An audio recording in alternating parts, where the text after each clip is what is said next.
Setiap malam aku pulang kerja dalam keadaan lelah dan langsung ke dapur menyiapkan bekal untuk dibawa suamiku keesokan harinya. Di suatu hari libur, aku pergi ke tempat kerjanya dan melihatnya di kantin sedang berbagi bekal dengan seorang rekan kerja wanita. Aku mengintip akun Instagram perempuan itu. Dia memposting foto-foto masakanku dengan caption, "Makanan buatan koki pribadiku." Wak wak wak wak. Dia bukan sekadar rekan kerja, dia adalah selingkuhan suamiku, dan aku adalah wanita bodoh yang memasak untuknya setiap hari tanpa tahu apa-apa. Tapi sebelum aku melanjutkan, biar ku ceritakan bagaimana semuanya bermula. Namaku Nisa. Umurku 28 tahun dan aku bekerja sebagai pelayan di sebuah restoran yang sibuk. Ini pekerjaan yang menguras tenaga. Siapapun yang belum pernah bekerja di restoran tidak punya bayangan bagaimana rasanya berdiri 8 hingga 10 jam sehari, membawa piring-piring berat, tersenyum pada pelanggan yang kurang ajar, berlarian di antara meja, hingga berkeringat. Kamu pulang ke rumah dalam keadaan hancur. Kaki pegal, telapak kaki bengkak, punggung kaku. Yang kamu inginkan hanyalah berbaring dan tidak bangun lagi. Tapi aku tidak berbaring. Begitu sampai di rumah, aku melepas seragam dan langsung menuju dapur. Seingatku, aku selalu mencintai dunia masak-memasak. Aku belajar dari nenekku, yang memasak dengan gaya zaman dulu, penuh cinta, tanpa takaran pasti, asal memasukkan bahan ke dalam wajan dan semuanya keluar dengan rasa yang sempurna. Ibuku selalu bilang aku mewarisi bakat nenek. Semua orang yang mencicipi masakanku selalu memuji. Teman, tetangga, rekan kerja. Semuanya sepakat, "Nisa, kamu harus buka warung makan atau restoran sendiri." Aku sudah mendengar itu sejak umur 15 tahun dan itulah impianku, membuka rumah makanku sendiri. Itu bukan sekadar mimpi konyol, itu adalah sesuatu yang benar-benar aku pikirkan, aku rencanakan, dan aku riset. Aku menginginkan tempat yang kecil, nyaman, dengan masakan rumahan yang dibuat dengan kasih sayang. Tempat di mana saat kamu masuk, kamu bisa mencium aroma masakan khas nenek di kampung. Ibuku sangat mendukungku. Dia sering bilang, "Nak, kapanpun kamu mau, ibu akan bantu. Kita kumpulkan uang, kita cari jalan keluarnya. Kamu terlalu berbakat untuk terusan melayani meja orang lain." Ibuku punya sedikit tabungan dan selalu menawarkan bantuan sebagai modal awal, tapi aku tidak pernah menerimanya. Alasannya memiliki satu nama. Bima. Bima adalah suamiku. Kami tidak pernah menggelar resepsi mewah, hanya menikah siri 2 tahun lalu di depan pemuka agama setempat. Tinggal satu atap dan sah menjadi suami istri. Dia bekerja di bagian perakitan di sebuah pabrik makanan olahan di kawasan industri. Setiap kali aku berbicara tentang impian membuka restoran, Bima selalu merespons dengan omongan yang sama. "Sayang, gimana kalau nggak berhasil? Kita bisa kehilangan semua tabungan kita. Kita kan lagi nabung buat beli rumah sendiri.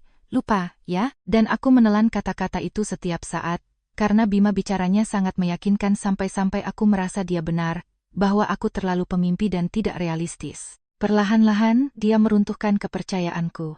Aku, yang tadinya sangat yakin dengan bakatku, mulai ragu. Apa masakanku memang seenak itu? Apa orang-orang memuji cuma karena sopan santun belaka?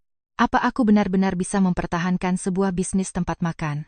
Bima menanamkan pertanyaan-pertanyaan ini di kepalaku dan keraguan itu tumbuh seperti gulma. Hasilnya, aku menolak bantuan ibuku, menyimpan mimpiku rapat-rapat di laci, dan terus menyajikan piring orang lain di restoran. Dan saat aku pulang, lelah, setengah mati, dengan kaki yang hancur, aku pergi ke dapur membuat makan malam untukku dan Bima. Dan setelah makan malam, aku menyiapkan kotak bekalnya setiap hari tanpa terkecuali. Aku memisahkan semuanya di kotak makan.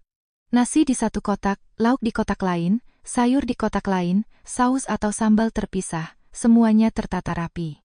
Aku menaruhnya di kulkas dan keesokan harinya Bima memasukkannya ke dalam tas penahan panas dan membawanya ke pabrik. Itu adalah rutinitasku. Aku melakukannya dengan kasih sayang, memikirkan dirinya. Aku membayangkan dia di kantin membuka kotak-kotak itu dan mencium aroma makanan yang kubuat. Aku menaruh cinta di dalam bekal itu. Terdengar norak mungkin, tapi itu benar. Bima jarang sekali berterima kasih dengan benar. Kadang-kadang cuma melontarkan, "Enak," dan sudah. Tidak ada terima kasih, sayang. Tidak ada wah, rapi banget bekalnya. Tidak ada. Aku memakluminya. Memang begitu sifatnya. Suatu kali aku mencoba mempermudah hidupku. Aku membawa pulang makanan dari restoran tempatku bekerja. Pikirku, bagus. Hari ini aku nggak perlu masak, sudah bawa yang matang. Aku hidangkan di meja untuk dicicipi Bima. Dia menyuap satu garpu, meringis, dan berkata, "Sayang, makanan ini rasanya parah. Kamu masak 1000 kali lebih enak daripada restoran ini." Aku tertawa dan malah merasa senang. Aku menganggapnya sebagai pujian yang tulus. Dia lebih suka masakanku. Jadi aku memutuskan untuk terus membuatkan makanannya sendiri. Kalau suamiku lebih suka racikanku, buat apa beli dari luar, kan? Rutinitas pun berlanjut. Aku bekerja seperti orang gila di restoran.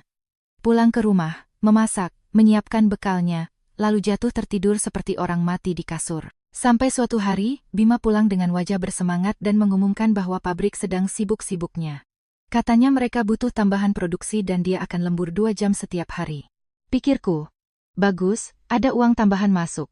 Aku sudah mulai menghitung di kepalaku berapa jumlahnya di akhir bulan.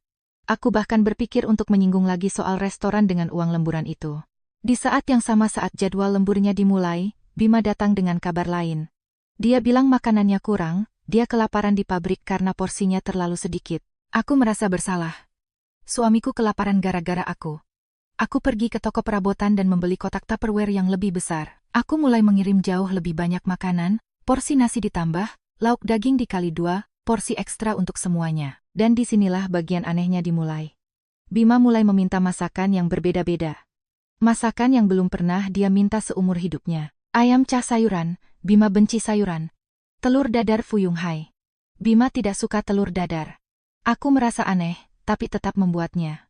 Aku pikir dia sedang ingin variasi, mencoba hal-hal baru. Lalu datanglah larangan-larangan. Sayang, jangan pakai paprika lagi ya di masakannya. Paprika bikin perutku kembung seharian. Bima tidak pernah mengeluh soal paprika seumur hidupnya. Aku selalu pakai paprika di banyak masakan dan dia tak pernah protes. Tapi ya sudahlah. Aku hilangkan paprikanya. Dan bawang putihnya? Kurangin bawang putihnya.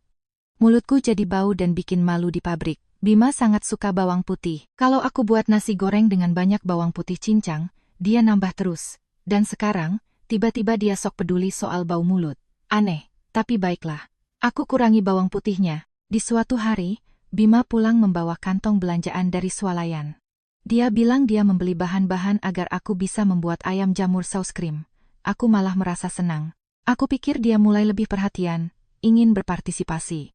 Saat aku merapikan belanjaannya, aku melihat sekotak cooking krim masak, bebas laktosa. Bima, kenapa kamu beli krim bebas laktosa? Dia menatap krim itu dengan wajah terkejut. Ah, kayaknya aku salah ambil di swalayan. Gak perhatiin, aku percaya saja, kenapa tidak? Semua orang bisa salah ambil barang di swalayan. Aku memasak hidangan itu dengan krim bebas laktosa dan beres. Tak satu pun dari kami punya intoleransi laktosa, jadi terserah saja. Rasanya hampir sama. Di salah satu hari liburku, aku sedang di rumah saat membuka kulkas dan melihat Bima melupakan 2 kotak kecil, salad dan sausnya. Bekalnya tidak lengkap. Kasihan, dia bakal makan siang tanpa salad dan saus. Pikirku. Mumpung aku libur, aku bawakan saja ke pabrik.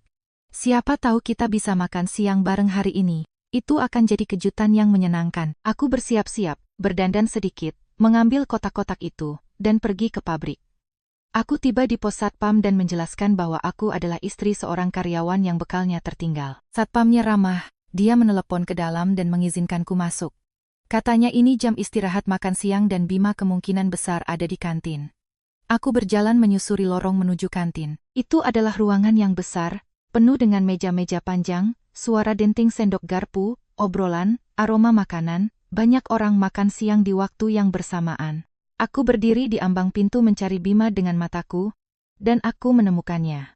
Dia duduk di sebuah meja agak di sudut.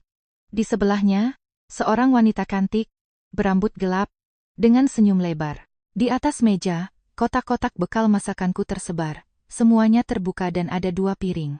Bima sedang melayani wanita itu dengan masakanku, menggunakan sendok, dan menaruhnya ke piring wanita itu. Dan wanita itu tertawa, lalu Bima ikut tertawa. Keduanya berada di sana dalam suasana seperti pasangan yang sedang makan siang romantis berdua. Aku membeku di ambang pintu. Seluruh tubuhku kaku. Perutku mual, kakiku gemetar, tanganku meremas kotak plastik dengan sangat kuat sampai aku hampir mematahkan tutupnya. Makanan yang kubuat malam-malam dengan kelelahan, setelah seharian penuh berlarian di antara meja, disajikan untuk wanita lain oleh suamiku. Pada detik itu, aku mengerti semuanya. Kotak bekal yang lebih besar, porsi ekstra. Dia bukan kelaparan, dia sedang memberi makan orang lain. Reaksi pertamaku adalah ingin masuk ke sana dan membalikkan meja di depan wajah mereka berdua. Tapi ada sesuatu di dalam diriku yang berkata, "Berhenti, tarik napas, kamu belum tahu keseluruhan ceritanya. Bisa jadi dia cuma rekan kerja, kan? Mungkin dia lupa bawa bekal dan suamimu cuma berbagi. Mungkin itu pertama kalinya terjadi. Mungkin. Tapi aku butuh kepastian." Aku pergi dari sana tanpa terlihat. Aku pulang ke rumah dengan kotak bekal masih di tangan, duduk di sofa, dan langsung mulai menginvestigasi. Persetan dengan cuci baju, persetan dengan istirahat. Aku harus tahu siapa wanita itu. Aku mengambil HP dan membuka media sosial Bima. Aku melihat daftar likes, komentar, foto yang di-tag. Aku mencari wanita manapun yang cocok dengan deskripsi wanita di kantin tadi. Rambut gelap, cantik, senyum lebar. Tak butuh waktu lama, aku menemukannya. Namanya Rina. Aku menemukan profil Instagramnya karena dia menyukai foto lama Bima. Aku klik, dan apa yang kulihat di profil itu membuat seakan lantai ditarik dari bawah kakiku. Hal pertama yang kulihat adalah masakanku. Foto demi foto dari makanan yang aku buat. Ayam cah sayuran yang Bima minta ada di sana. Telur dadar ada di sana. Ayam jamur saus krim ada di sana. Semuanya difoto dengan filter estetik, ditata di piring seolah-olah makanan restoran mahal. Dan captionnya membuatku ingin membanting HP-ku. Menu hari ini. Makanan buatan koki pribadiku, kue. Koki pribadi apanya? Aku rupanya adalah koki pribadi selingkuhan suamiku. Aku sampai tertawa getir. Tahu kan saat situasi begitu konyol sampai otakmu tidak tahu harus menangis atau tertawa? Begitulah. Aku tertawa sendirian di sofa ruang tamu, menatap foto-foto masakanku di Instagram perempuan lain. Tapi tidak berhenti sampai di makanan saja. Aku terus men-scroll profilnya. Aku menemukan foto berpegangan tangan, tanpa wajah, hanya tangan. Dia sengaja tidak memperlihatkan wajah laki-laki itu. Cerdik juga ya? Tapi aku kenal tangan itu. Aku menggenggam tangan itu setiap hari. Itu tangan Bima. Lalu aku menemukan foto, dia berpelukan dengan seorang pria yang membelakangi kamera. Wajah pria itu tidak pernah muncul dari depan. Tapi kemejanya. Kemejanya langsung ku kenali. Kemeja flanel kotak-kotak biru dan abu-abu. Aku sendiri yang memberikan kemeja itu sebagai hadiah ulang tahun Bima. Aku yang memilihnya. Aku menghabiskan waktu setengah jam di mall bimbang memilih antara warna biru atau merah. Dan sekarang kemeja itu ada di Instagram wanita lain.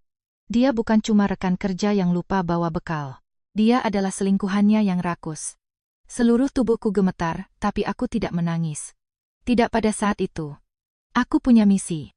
Aku terus mengorek-ngorek Instagram Rina dari atas sampai bawah. Setiap postingan, setiap highlight story, setiap tulisan. Dan disitulah kepingan puzzle mulai terhubung dengan cara yang membuatku merinding. Di satu postingan, Rina mengeluh, "Sumpah, aku benci banget paprika. Siapapun yang nemu ide masukin paprika ke makanan pantes di penjara. Paprika, Bima memintaku untuk tidak pakai paprika lagi." Di postingan lain, "Bawang putih itu bahan makanan dari neraka. Jangan kasih aku bawang putih, nanti aku mual." Bawang putih, Bima memintaku mengurangi bawang putih. Dan di sebuah highlight story sesi Q&A, Rina bercerita bahwa dia memiliki intoleransi laktosa dan di kolom komentar dia menjawab pertanyaan detail. Pokoknya kalau aku makan apa aja yang ada susu sapinya, aku harus langsung lari ke WC saat itu juga. Ususku benar-benar nolak, langsung instan menkret. Krim bebas laktosa, Bima selalu salah ambil di swalayan. Pada saat itu, semuanya terhubung. Permintaan makanan yang berbeda-beda itu bukan dari Bima, itu dari Rina. Dia yang memilih apa yang ingin dia makan dan Bima meneruskan pesanan itu kepadaku seolah-olah itu miliknya. Tanpa paprika, tanpa bawang putih, tanpa laktosa. Preferensinya, menu pilihannya. Dan aku, seperti wanita idiot, memasak semuanya dengan penuh cinta, mengira aku sedang membahagiakan suamiku. Dan soal jam lembur, itu kemungkinan besar tidak pernah ada. Bima menghabiskan waktu dengan Rina sepulang kerja. Aku duduk di sofa itu untuk waktu yang lama. Aku memegang HP, Instagram Rina masih terbuka, dan kemarahan sedingin es tumbuh di dalam diriku. Ini bukan kemarahan yang membuatku ingin meledak teriak, ini kemarahan untuk merencanakan sesuatu. Aku bisa saja melabrak Bima saat dia pulang kerja, tapi aku tak akan melakukannya. Dia pasti akan mengelak, mencari alasan, dan membuatku terlihat seperti orang gila. Tidak, Aku belum tahu persis apa yang akan kulakukan, tapi satu hal yang pasti. Aku akan mencari cara untuk memberinya pelajaran. Dan seolah semesta berpihak padaku, Bima pulang malam itu dengan membawa kantong belanjaan swalayan. Dan tebak apa isinya? Bahan-bahan untuk ayam saus krim. Dan di antara belanjaan itu, ada lagi krim bebas laktosa. Itu adalah kesempatan emas. Bima, beli krim bebas laktosa lagi nih. Dia memasang wajah pura-pura bingung. Yah, astaga, salah ambil lagi, tadi buru-buru sih. Aku tersenyum dan bilang tidak apa-apa. Aku membereskan belanjaan, dan saat aku memasak, aku mengambil cooking cream biasa, milikku sendiri, yang selalu ada di lemariku. Aku menyembunyikan yang bebas laktosa, dan menggunakan yang biasa. Aku memasak hidangan itu dengan kasih sayang terbesar di dunia. Kubumbui dengan mantap, memastikan teksturnya sempurna, menatanya dengan cantik di kotak makan, menutupnya, dan menaruhnya di kulkas. Malam itu, aku tidur nyenyak seperti malaikat. Keesokan harinya, Bima mengambil bekalnya dan berangkat. Aku sedang mendapat jatah libur lagi. Jadwal liburku memang setiap Senin dan Selasa. Sempurna, aku mengambil HP, membuka aplikasi M-Banking, dan mentransfer setengah dari saldo rekening tabungan bersama ke rekening pribadiku. Itu adalah uang yang kami kumpulkan untuk membeli rumah. Setengahnya adalah hakku secara mutlak. Kemudian aku menelepon ibuku, bertanya apakah aku boleh pulang ke rumahnya. Dia langsung merasa heran. Nisa, ada apa? Aku menceritakan semuanya. Bekalnya, Rina, Instagramnya, pesanan makanannya, lemburan fiktifnya, semuanya. Ibuku terdiam selama beberapa detik lalu berkata, Nisa, rumah ini selalu jadi rumahmu, pulanglah kapanpun kamu mau. Segera setelahnya, aku berkemas. Aku mengemasi semua barang-barangku. Baju, sepatu, panci, peralatan elektronik, semua milikku. Aku tak menyisakan satu sendok pun. Aku membawa semuanya ke rumah ibuku. Ketika aku sampai di sana dan selesai membereskan barang-barang, aku bilang padanya, Bu, aku harus pergi ke pabrik Bima sekarang. Aku mau lihat apa rencanaku berhasil. Ibuku menatapku penasaran. Rencana apa, Nak? Nanti pas aku pulang ku ceritakan. Aku tiba di pos satpam tepat pada jam makan siang. Satpam yang sama dengan sebelumnya mengenalku. Aku bilang sepertinya baterai HP suamiku habis dan aku harus menyampaikan pesan mendesak sebentar. Dia mengizinkanku masuk. Aku berjalan menyusuri lorong menuju kantin, jantungku berdebar kencang, tapi kepalaku dingin. Aku masuk ke ruangan itu dan mencari sudut di mana aku bisa berdiri tanpa terlihat. Aku menemukan pilar dekat pintu masuk dan diam di sana mengamati. Tak butuh waktu lama untuk menemukan mereka di meja sudut yang sama. Bima dan Rina, kotak-kotak bekal masakanku tersebar di meja, 2 piring, adegan yang persis sama seperti sebelumnya. Hanya saja kali ini aku tidak berada di sana karena kebetulan. Aku menonton dari kursi VIP. Keduanya memakan hidangan ayam saus krim itu dengan sangat santai. Rina menertawakan sesuatu yang dikatakan Bima. Dia melayaninya dengan natural, seolah itu makan siang pasangan wajar. Aku menunggu. Tidak lama. Sekitar 10 menit setelah aku datang, Rina berhenti tertawa. Ekspresi wajahnya berubah. Dia memegangi perutnya. Aku melihat dahinya mulai berkilat karena keringat. Dia mengatakan sesuatu pada Bima dan berdiri dengan cepat. Sangat cepat, Rina meninggalkan meja sambil setengah berlari. Kantin itu luas dan toiletnya berada di ujung lain, di ujung lorong yang panjang. Dia berjalan semakin cepat, mempercepat langkahnya, sambil memegangi perutnya. Orang-orang mulai menoleh. Ketika kamu melihat seseorang berlari di kantin dengan wajah panik kesakitan seperti itu, kamu pasti menoleh. Dan kemudian terjadilah sesuatu yang tak kuduga, seolah takdir benar-benar sedang berpihak padaku. Rina tersandung, entah pada kakinya sendiri. Atau pada kaki kursi, entahlah, tapi dia jatuh tersungkur ke lantai. Seluruh kantin terdiam. Tahu kan keheningan yang terjadi saat seseorang jatuh di tempat umum? Semua orang berhenti mengunyah, berhenti mengobrol, dan menatap ke arah yang sama. Persis seperti itu, seluruh ruangan sunyi senyap, menatap Rina yang ada di lantai. Dan di tengah keheningan itulah terdengar suara keras, suara yang tak bisa diabaikan. Suara kentut yang basah, diikuti oleh sesuatu yang bukan sekadar kentut. Seluruh kantin mendengarnya. Baunya menyebar seperti gelombang ombak. Orang-orang yang duduk paling dekat langsung meringis jijik. Seorang pria menutup hidungnya dengan kaos. Seorang wanita menjauhkan piringnya dan berteriak, "Ya ampun, bau banget." Orang-orang bangkit dari meja, membuka jendela, lari keluar dari kantin sambil menutup hidung. Bima berdiri dan menghampirinya. Dia mencoba membantu Rina bangun, tapi ketika dia mendekat, wajahnya berubah. Dia memasang wajah jijik dan berkata agak keras. Gila, Rina. Kamu berak di celana. Rina memerah, bukan karena malu, tapi marah. Dia mendorong Bima dan berteriak. Ini karena makanan sialan yang kamu bawa pakai susu sapi biasa kan? Semua orang mendengarnya. Bima pucat pasi. Gak pakai susu biasa. Aku beli krim bebas laktosa. Rina berteriak lebih keras. Terus kenapa aku jadi kayak gini? Dasar bodoh. Kamu tahu aku punya intoleransi laktosa. Cuma karena kita berantem kemarin kamu lakuin ini ke aku. Kamu sengaja balas dendam kan? Aku hampir tertawa terbahak-bahak di sudutku. Karma memang nyata dan ada di pihakku. Timingnya sangat sempurna. Rina mengira Bima sengaja melakukannya untuk balas dendam karena pertengkaran mereka. Aku tidak perlu melakukan apa-apa lagi. Mereka saling menghancurkan diri mereka sendiri. Bima mencoba membungkamnya. Rina, hentikan. Kecilin suaramu. Semua orang ngelihatin. Biar semua orang lihat. Aku mau semua orang tahu laki-laki macam apa kamu ini. Kamu bawain makanan yang pantangku makan cuma buat bikin aku dipermalukan kayak gini. Kantin berubah jadi arena sirkus. Orang-orang yang masih duduk memutar kursi mereka untuk menonton, HP diangkat untuk merekam. Seorang wanita memasukkan kembali bekalnya ke dalam tas dan berkata, hilang nafsu makanku seminggu ke depan. Yang lain lari keluar kantin sambil menutup hidung. Rina terus berteriak. Aku selalu tahu kamu itu cowok brengsek. Aku nggak seharusnya percaya sama laki-laki kayak kamu. Laki-laki yang selingkuh dari istrinya sendiri mana mungkin bisa ngehargain aku.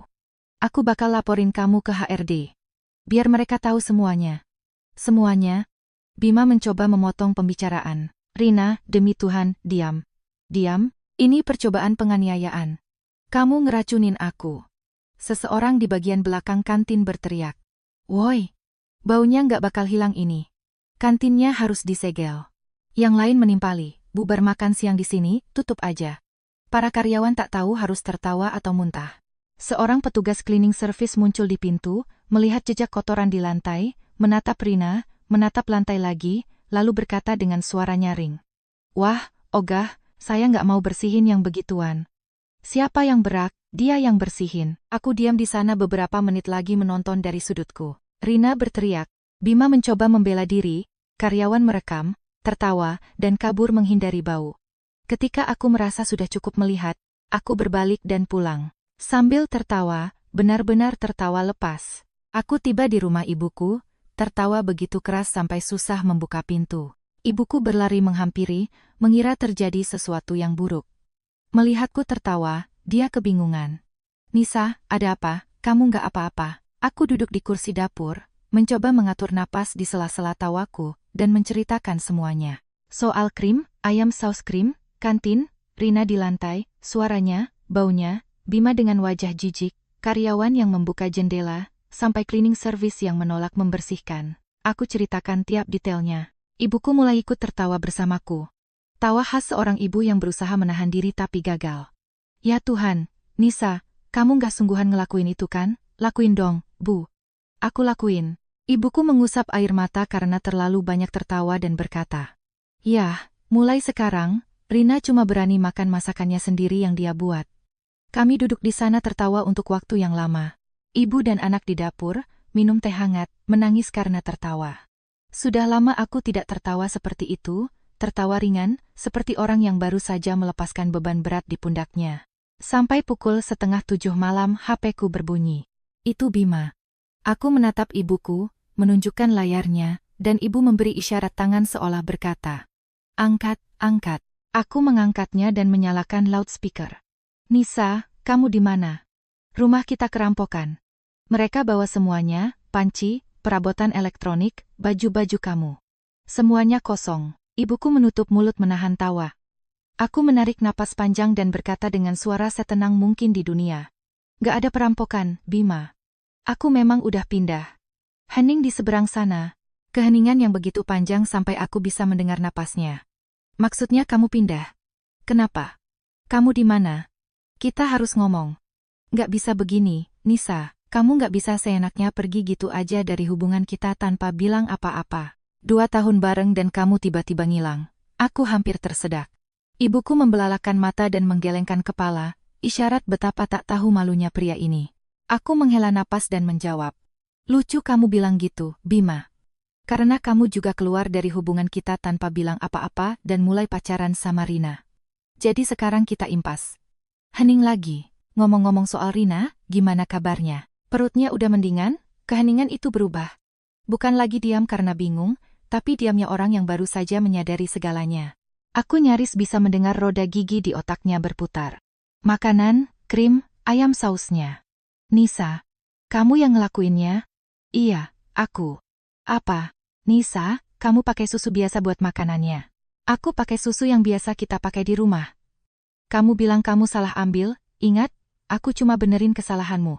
Nisa, kamu gila. Dia bisa mati gara-gara itu. Santai, Bima. Aku udah googling sebelumnya, intoleransi laktosa nggak mematikan. Cuma bikin menkret doang. Dan kelihatannya, sukses besar. Ibuku menutup mulut dengan kedua tangannya. Bima terdiam. Aku sadar dia sedang berusaha mengalihkan pembicaraan. Keluar dari topik laktosa dan kembali ke wilayah yang dia pikir bisa dia kendalikan. Nisa, dengerin aku. Rina itu cuma teman kerja. Nggak ada apa-apa. Kita cuma kadang makan siang bareng, itu aja.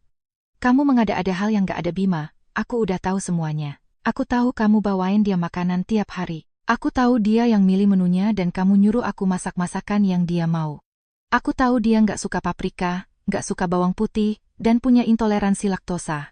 Aku juga tahu jam lemburmu nggak pernah ada, dan aku tahu kemarin kalian abis berantem, karena hari ini di kantin dia teriak soal itu di depan orang sepabrik.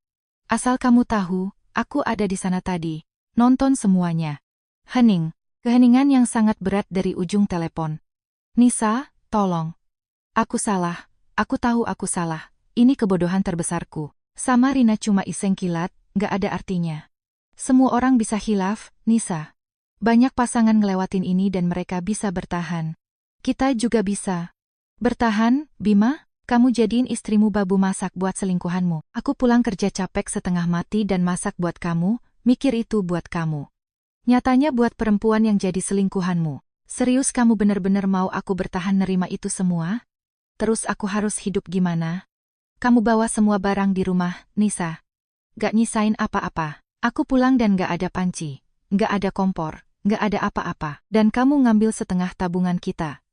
Ya minimal kamu masih mau bikinin bekal buat aku kek, Nisa. Seenggaknya itu. Aku ambil semua barang yang kubeli, setiap panci, elektronik, semuanya kubeli pakai uangku, dan setengah tabungan itu memang hakku. Dan soal bekal, udah nggak ada bekal gratisan, Bima. Kalau kamu mau masakanku sekarang, kamu harus bayar. Sebentar lagi, kamu bisa pesen langsung di restoranku. Bima tertawa. Tertawa di ujung telepon seolah aku baru saja menceritakan lelucon terbaik tahun ini. Restoran? Nisa, masih aja halu sama ide bodoh itu? Kamu jago masak? Aku nggak pernah bantah. Tapi bukan berarti orang yang jago masak pasti bakal sukses buka restoran. Ibuku juga jago masak, tapi dia nggak punya restoran. Kamu bakal kehilangan semua uang itu dan aku bakal pastiin aku nyari kamu cuma buat bilang tepat di depan mukamu. Udah ku bilang juga apa? Ketawa aja, Bima. Kamu bakal kemakan omonganmu sendiri. Aku menutup telepon. Ibuku bangkit dari kursi dan bertepuk tangan. Benar-benar bertepuk tangan bangga.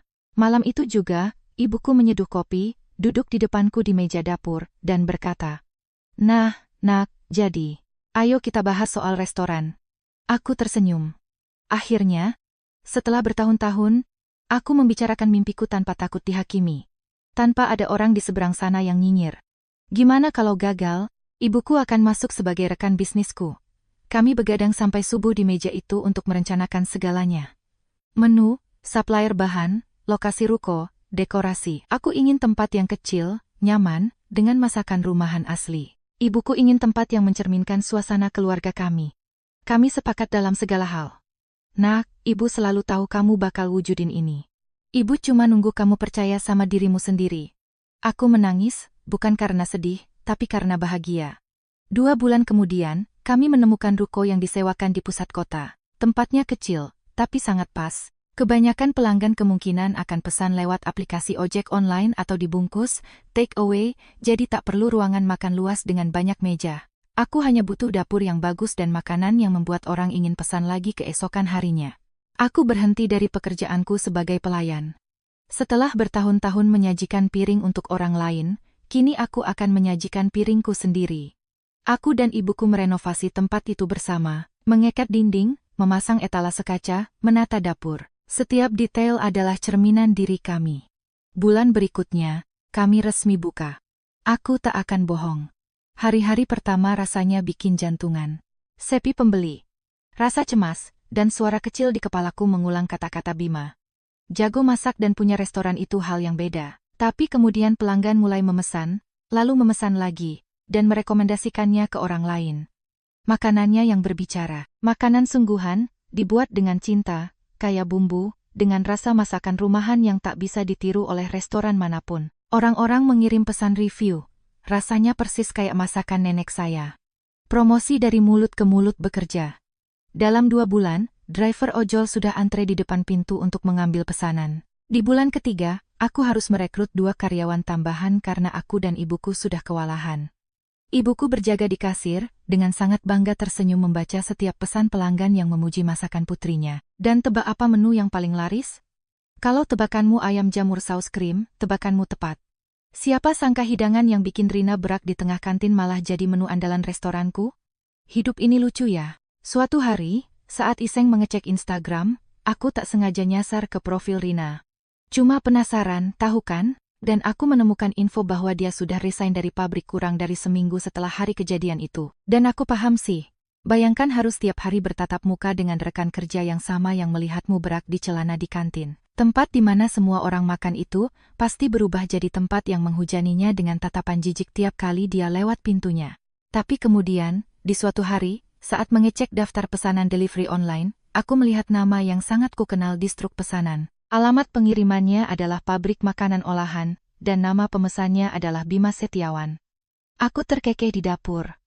Tertawa lepas, kencang, dan puas banget. Mantanku, pria yang bilang aku jago masak tapi nggak akan bisa sukses punya restoran, sekarang memesan makananku via ojol buat makan siang di pabrik. Bima pesan delivery, pakai namanya sendiri, setiap hari. Dia makan masakanku tiap hari, bedanya sekarang dia harus bayar. Dulu gratisan. Istrinya yang kelelahan memasaknya dengan cinta sepulang kerja seharian. Sekarang harganya Rp35.000 per porsi nasi kotak, belum termasuk ongkir. Pasti kangen banget tuh sama bekal gratisan, ya kan? Melihat ke belakang, aku sadar bahwa semesta berpihak padaku sepanjang waktu. Bima lupa bawa sausnya tepat di hari liburku. Dia beli krim bebas laktosa lagi tepat saat aku sudah tahu semuanya.